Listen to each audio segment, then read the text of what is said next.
Hello and welcome to another edition of The Journey. Well, this past week, we lost my grandfather, my mom's dad, at the age of 94 years old. And I think when you lose somebody that's been important to your life or your family's life, the first thought is to be sad. But this past week I've really had a lot of reflection time, but that feeling of sadness has really turned into gratitude, and just so grateful to have a grandfather who was around so long and made such a great impact in many lives. Interesting, him and my grandmother were married for 72 years, something like that, and they had 10 children in a 12-year span.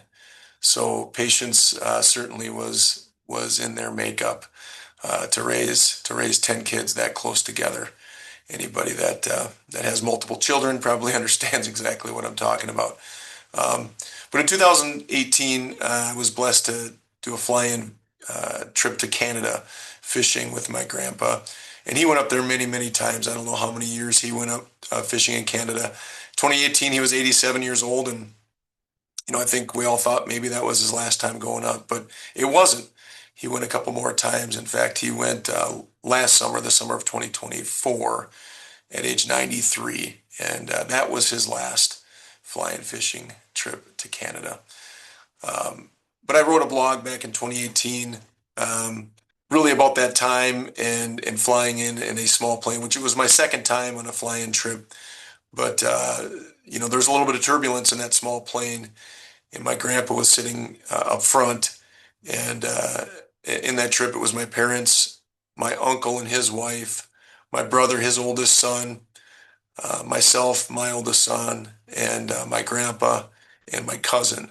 So we all went up there, and as we hit that turbulence, I started to get a little bit nervous. Everybody that was with me, and obviously felt a little anxious. But as I looked up to the pilot and my grandpa, they were pretty calm. It gave me a little bit of reassurance that everything was going to be okay. And when I wrote that blog back in 2018, I related it to investing.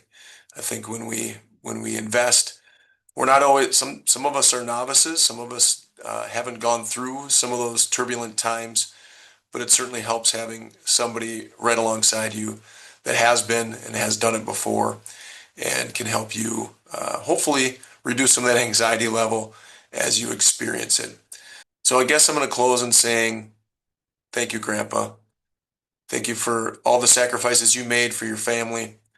Thank you for raising a wonderful family alongside Grandma and showing us what marriage is all about, and a long, healthy, good and bad times marriage, but you persevered.